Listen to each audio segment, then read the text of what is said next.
I'm Adam Z and welcome to the infamous turnaround spot at the Festival of Speeds, in which they banned donuts. But the race cars don't have good turning circles, so they're tempted.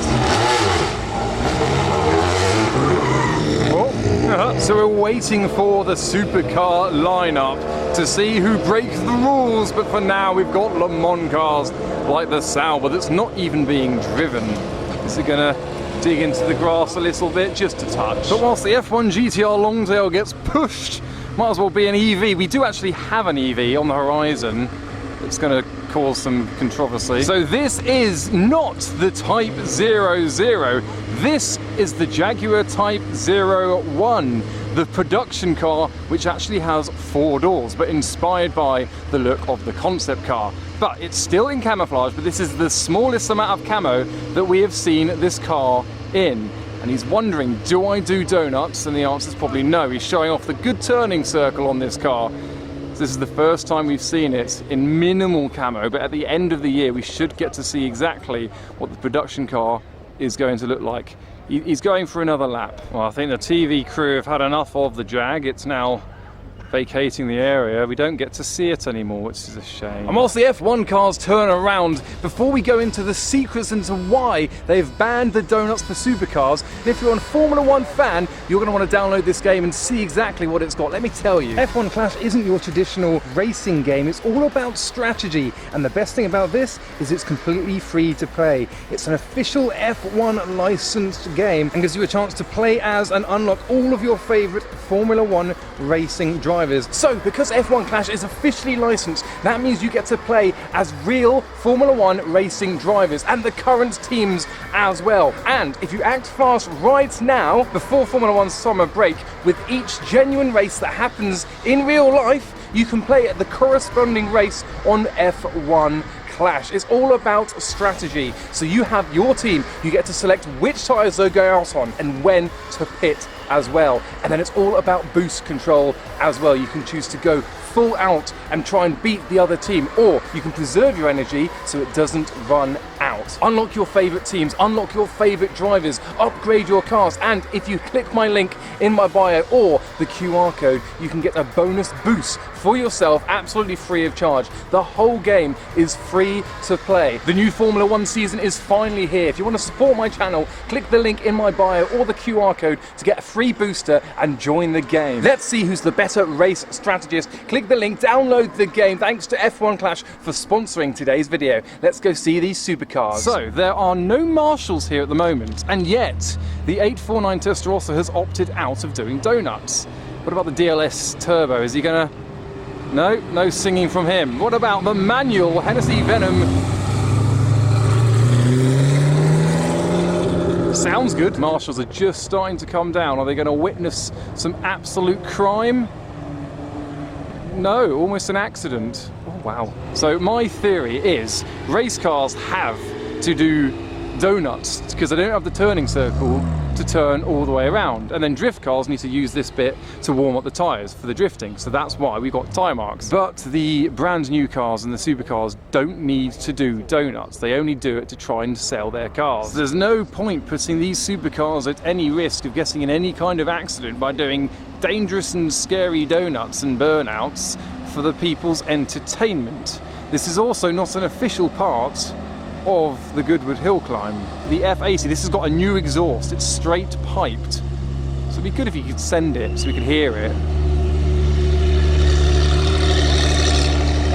But it's not as if it's a skill issue, because everyone that drives up the Goodwood hill has to have a race license. So all of these gentlemen driving the cars, or being pushed in the cars, are good drivers and good at stopping as well. So they should be in their ability to do donuts. But Goodwood have said no. So last year the marshals did stand in the middle with cones to stop the cars from doing donuts. This year they seem to be more lenient, or maybe there's like a point system whereby if you show off once, you get a slap on the wrist and no more Haribo for the weekend. So we've got the Ferrari FXX. Now this is a race car, so what's its turning circle going to be like? Hey, steering Could have made it, could have made it. FXXK's next. And now we have a Boxer 8. 8-cylinder engine, twin turbo from the Roof B8. So they've taken the CTR3, they've extended it by 10 centimeters. That's what a Boxer 8 sounds like with 2 turbos. That were quite overwhelming. We've got the Gordon Murray LM, they're making 24 of these. Obviously the 24-hour of Le Mans. This is a homage to Le Mans cars, including the McLaren F1 with their Cosworth V12, finished in dark green, this particular example. This is experimental prototype number 1, the first one that's been seen driving. The Valhalla was ignoring hand gestures to stop, but it's fine because cars are meant to go. He's smiling and laughing, it's all fine. Then we have the Aston Martin Valkyrie next, making its gearbox whine. And normally by now we would have seen at least a couple of donuts and burnouts by the time they all built up, but it seems not. So as the aircon puddles are exposed, we are now moving slowly and boringly. The Apollo IE isn't being driven, that's not fair. We can still see the colour. And then after the Lexus LFA concept electric car, we've got the non-electric McLaren W1. Now we've got a bit of space for the Lanzante creations. This is the final P1 HDK. Hey!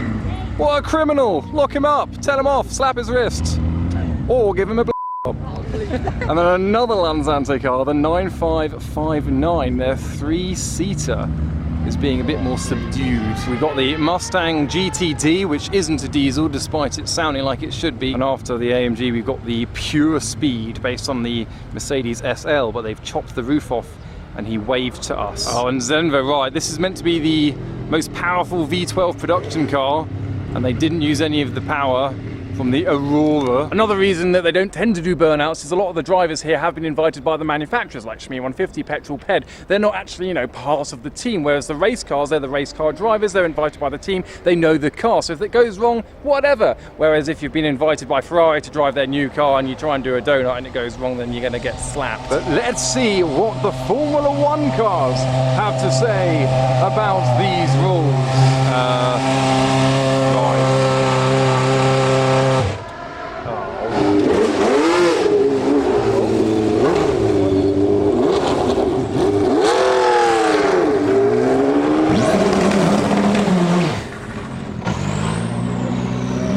Even Lando's car fell victim to boring antics. This Formula E driver's just told us that he's not allowed to do donuts. So as you will see, this is my favourite batch. We've got the Shelby Daytona Coupe. That's the best thing I've ever seen. Oh, yes, we've got the NASCARs as well.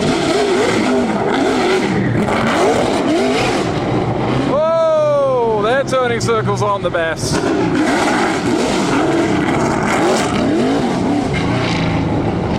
So they have to spin it around. The marshals are keeping out of the way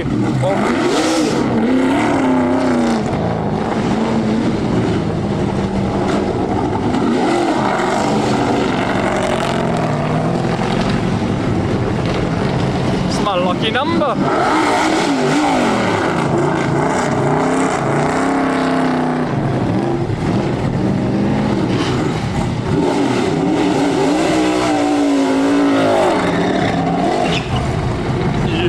The Buick.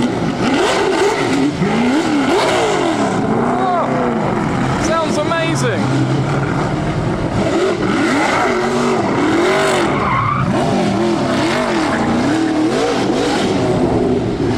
Oh wow, look at that turning circle. Didn't even need to spin it around. Oh.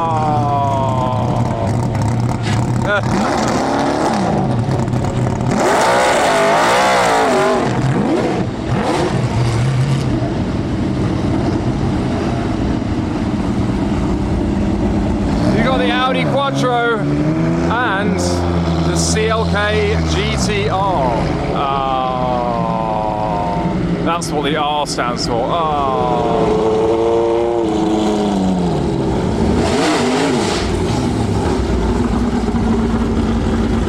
But take a look at this coming into view. the 300 ZX.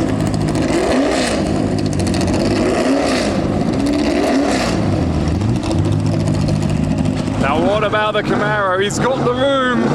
He's got the room. No.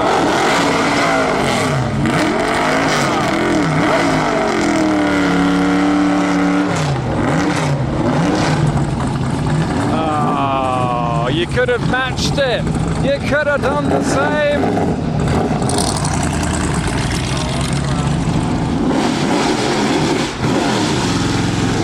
Yeah, now we've got one of my favorites. Is it going to drive or be pushed? The Panels Esperante GT1. Big front end.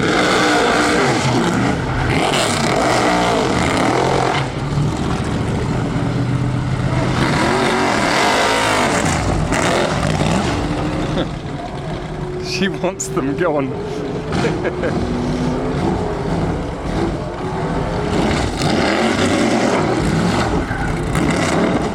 Oh, okay. Is the Viper even on, or are they going to push it? GTSR Viper. Oh. Do you think it's dead? Come on. Yes. This is the moment. Go on. Oh no! Of all cars to not do it. I brought mine today.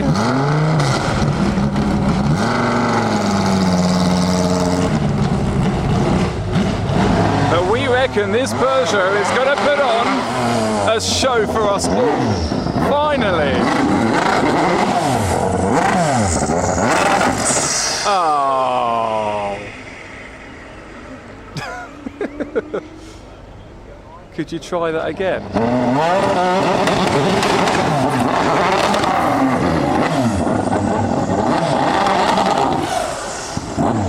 It's not going well.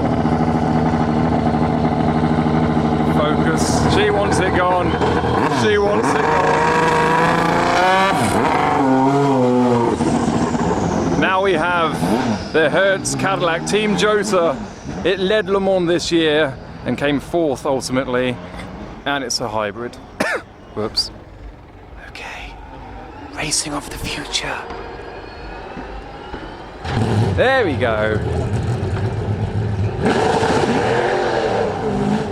Afterwards, the Singer road car convoy had a go, which was pretty unremarkable. So a lot to digest there. Obviously the race cars, they have to blip it a little bit, otherwise they're going to have to do a 3-point turn. And then the supercars don't have to really blip it, so they've been banned from doing it. And apparently even Formula E drivers have been told they're not allowed to. And you can see all the black lines there. The drifters, they have to do it to warm up their tyres. So that's what's going on. I think because the supercars don't need to do it, and they're not necessarily professional drifters, Goodwood don't want these people who have race licenses but aren't drifters. A bit like Lando Norris when he tried drifting up the hill. I don't know if you saw that. He couldn't. I think that's what it is. It's not necessary, it's not a main part of the show, it's not documented, it's not televised by Goodwood, so they don't want the supercars to risk it all by trying to show off just to, you know, sell some cars to some influencers. So I hope you enjoyed that video from the festival. There'll be plenty of more coming, so hit that bell when you subscribe to be notified for all my next videos. But for now, thanks for watching.